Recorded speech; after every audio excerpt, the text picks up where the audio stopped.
नमस्कार मित्रों, आज की इस वीडियो में हम जानेंगे कि महाभारत काल के ऐसे 5 योद्धा जिन्होंने महाभारत का युद्ध तो नहीं लड़ा परंतु महाभारत युद्ध को गंभीर रूप से प्रभावित किया था। अर्थात कि युद्ध को प्रभावित करने के साथ साथ उनका बहुत बड़ा योगदान भी रहा।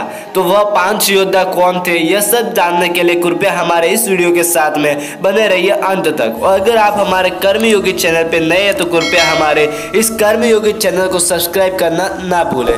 तो फिर चलिए दोस्तों, बिना टाइम वेस्ट किए करते हैं वीडियो को स्टार्ट। तो फिर मित्रों, महाभारत के युद्ध में लगभग 45 लाख लोगों ने भाग लिया था। हालांकि ऐसे भी हजारों योद्धा या लोग थे जिन्होंने युद्ध में तो भाग नहीं लिया था, लेकिन उन्होंने युद्ध को भयंकर रूप से प्रभावित किया। ऐसे ही 5 योद्धा थे जिन्होंने प्रत्यक्ष रूप से युद्ध नहीं लड़ा, लेकिन युद्ध को अपने तरीके से प्रभावित किया, अर्थात कि अपने अनुसार युद्ध का ढांचा दिया। तो फिर मित्रों, पहले नंबर पे नाम आता है भगवान श्री कृष्ण का। युद्ध में सभी हाथी और रथों के सारथियों में से बहुतों ने प्रयत्न रूप से कभी युद्ध नहीं लड़ा। वे बस योद्धा के रथ या हाथी को चलाते रहे। उनमें से बहुत तो पहले ही मारे जाते थे, जिनके स्थान पर दूसरे सारथी की नियुक्ति की जाती थी।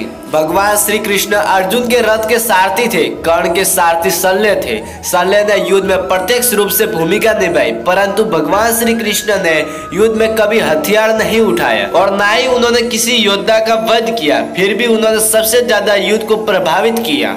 और मित्रों, दूसरे नंबर पे आते हैं बर्बरीक। तो भीमपौत्र और घटोत्कच के पुत्र दानवीर बर्बरीक के लिए 3 बाणी काफी थे, जिसके बल पर वे कौरवों और पांडवों की पूरी सेना को समाप्त कर सकते थे। इसीलिए भगवान श्री कृष्ण ने दान में उसका शीश मांग लिया था। और वीर योद्धा बर्बरीक की इच्छा थी कि वह महाभारत का युद्ध देखे, तो श्री कृष्ण ने उसको वरदान देकर उसका शीश एक जगह रखवा दिया, जहाँ से उसने महाभारत का संपूर्ण युद्ध देखा। कहते हैं कि जब वे कौरव की सेना को देखते थे तो उधर तबाही मच जाती थी, और जब वे पांडवों की सेना की ओर देखते थे तो उधर सेना का संहार होने लगता था। ऐसे में उनका शीश दूर पहाड़ी पर स्थापित कर दिया गया था। युद्ध की समाप्ति पर पांडवों में ही आपस में तनाव हुआ कि युद्ध में विजय का श्रेय किसको जाता है। इस पर कृष्ण ने उन्हें सुझाव दिया कि बर्बरीक का शीश संपूर्ण युद्ध का साक्षी है, अतः उससे बेहतर निर्णायक भला कौन हो सकता है। इस पर बर्बरीक के शीश ने उत्तर दिया कि उन्हें तो युद्ध भूमि में चारों ओर सिर्फ भगवान श्री कृष्ण का सुदर्शन चक्र ही घूमता हुआ दिखाई दे रहा था, जो कि शत्रु सेना को काट रहा था। महाकाली दुर्गा कृष्ण के आदेश पर शत्रु सेना के रक्त से भरे प्यालों का सेवन कर रही थी। और मित्रों, तीसरे नंबर पे आते हैं देवराज इंद्र। जब इंद्र को पता चला कि उनके पुत्र अर्जुन को कर्ण से बहुत बड़ा खतरा है, तो वे श्री कृष्ण के पास पहुंचे। श्री कृष्ण ने उनको सलाह दी कि कर्ण बहुत ही बड़ा दानवीर है, आप उसके दान देने के समय पर ब्राह्मण के वेश में पहुंचकर उससे दान लेने का संकल्प कराने के बाद उससे कवच और कुंडल मांग ले। और भगवान इंद्र ने ऐसा ही किया, लेकिन कवच कुंडल ले जाने के बाद आकाशवाणी हुई कि तुमने धोखे से कर्ण के कवच कुंडल ले लिए हैं, इसके बदले तुम्हें भी कुछ देना होगा, अन्यथा तुम्हारा यह रथ भूमि में ऐसा ही धंसा रहेगा और तुम भी धस जाओगे। तब इंद्र ने वापस लौटकर कर्ण को अपना अमोघ अस्त्र देकर कहा कि इसे जिस पर भी चलाओगे वह निश्चित ही मारा जाएगा। यह अचूक है, लेकिन इसका उपयोग एक बार ही कर सकते हो। कर्ण उस अस्त्र से अर्जुन को मारना चाहता था, लेकिन दुर्योधन और कृष्ण के कारण उसे मजबूरन यह अस्त्र घटोत्कच पर चलाना पड़ा। और मित्रों, चौथे नंबर पे आते हैं हनुमान जी। भीम और हनुमान जी दोनों ही पवन पुत्र माने जाते हैं। भीम ने हनुमान जी की पूंछ उठाने का साहस किया था, लेकिन उनको बाद में क्षमा मांगनी पड़ी थी।